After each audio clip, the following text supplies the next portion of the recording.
So you're not alone in feeling grief. Grief is a very complex emotion that is a lot more deep than we actually consider it to be.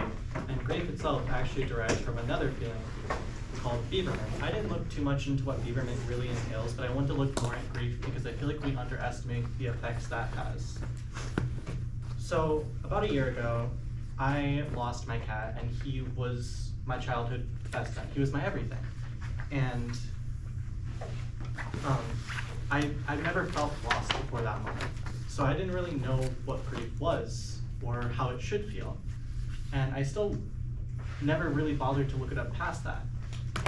So when this speech came up, I was like, I want to do something that interests me, but something I also don't know about, so I can learn something new.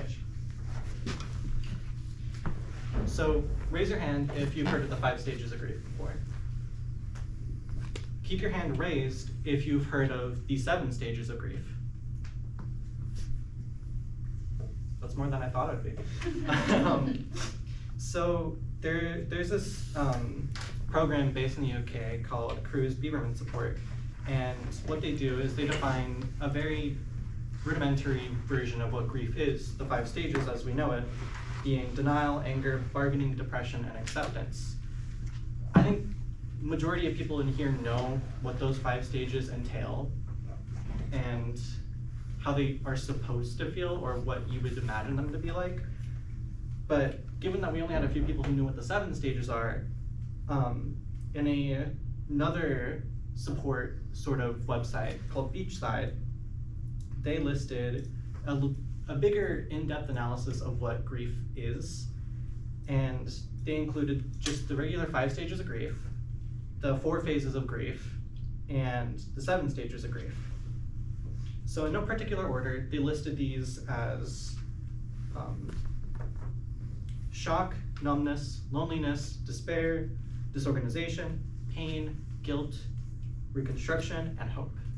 Now, when it comes to grief, you really expect that to be a more negative emotion and not have some of these more positive sides to it. And when it was detailing that, it also noted that grief isn't just felt in an order. There's no chronologicalness to grief, and you can feel a mixture of these emotions at any given moment. But when it comes to moving towards getting out of that feeling of grief, you start to feel a little more positive, as if you can move on. And I thought that was really interesting to note, because any of the other resources I looked at hadn't talked about anything positive. It's all about how to cope, or how to recognize that you're not alone, that there's no wrong way to cope with grief.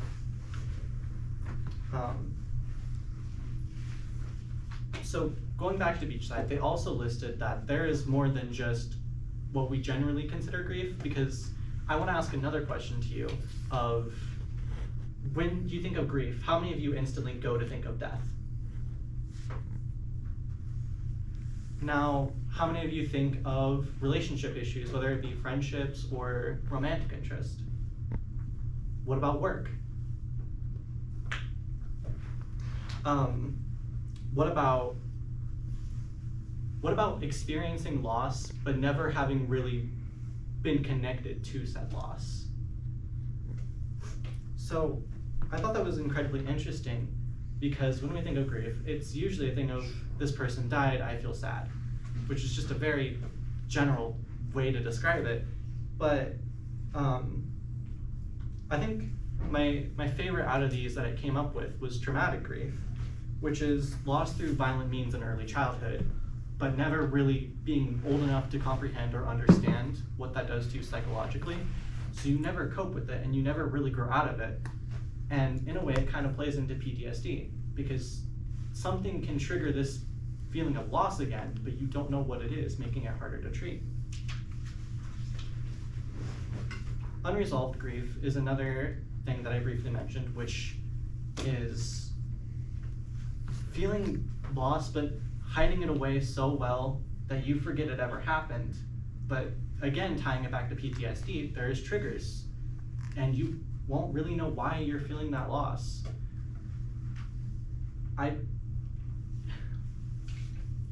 Loss is very complex. There's also another one that I thought was really noteworthy, which is disenfranchised grief, which is the unwillingness to communicate about feelings of loss, in turn making it harder later to cope with it. That leads directly into another thing of how men and women cope with loss differently. Now, in society, there is the stereotype that men need to be put together. They need to not come off as weak or emotional. They need to be strong. They can't let themselves rest. And going back to disenfranchised grief, when I see a lot of men, I see this in them, whether it be from the loss of a loved one or their relationship of 20 years had just ended. It's like they move on and nothing ever happened. Whereas women, in society, we say that it's more okay for a woman to be emotionally vulnerable, to be more in tune with her emotions, to be able to communicate with other people and have them support her. So when it comes to women, I don't necessarily see a lot of disenfranchised grief or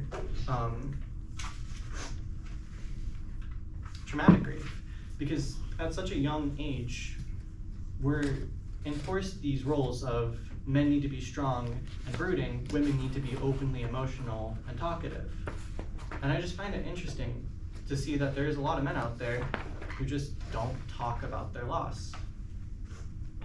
And when it comes to when it comes to beings outside of humans, how many of you think that animals or insects can feel grief? So in a Colorado State University student, Carissa Bennett, is actually a behavioral sciences student at the university. And she published an article detailing how animals can feel loss, specifically looking at cats. And I want to highlight very specific parts of their grief, which are just, as her title implies, behavioral. They will stop eating as much. They'll find new places that you hadn't even known of that they will hide in. They will become a lot more aggressive towards other animals. They will become a lot more territorial. They might even become hesitant to interact with you. And when looking at cats and comparing them to humans, I see a lot of these things too. People will lose, say, maybe their job, and they'll feel completely unmotivated to get up and continue. So they'll just stop everything. You find them in new places, like maybe a bar that they hadn't even talked about before, or they'll be up all night or starting to develop insomnia. And I just found it very interesting that animals and humans can have this connection without really knowing it's there.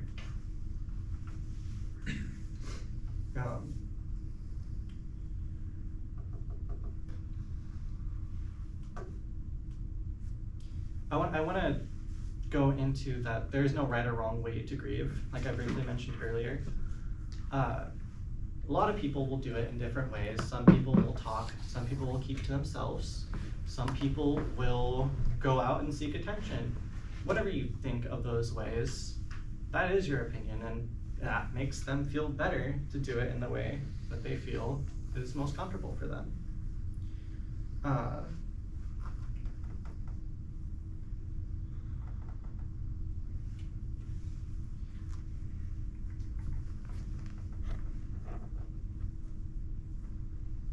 So in the process of getting over your grief, the first few months are generally considered the hardest. The first year to get through is generally considered a really big struggle because those first few months hit you hard. Then after that, you start to feel a little bit better, but anything can just really set you back to square one. It's not until 2 years after where you start to really feel okay again, or able to put the thought away. And I thought that was really interesting.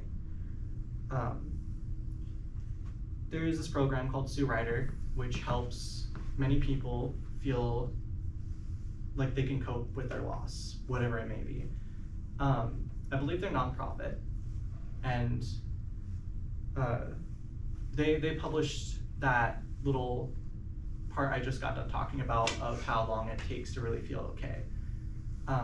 I feel like I could trust their words with it because they're a nonprofit, and I feel like generally nonprofits tend to know what they're talking about. So, just concluding, grief is really complex, and most of you didn't even know that there was more than just the general 5. I think my main takeaway from doing this research and the personal philosophy I hold is that when you lose someone or something, I feel like what I continue to do now is I will do things in the memories of the ones that I've lost along the way that I got here. Because without them, I wouldn't be here. And every action I take, I want to make sure that I'm putting them where I think they would want me to be.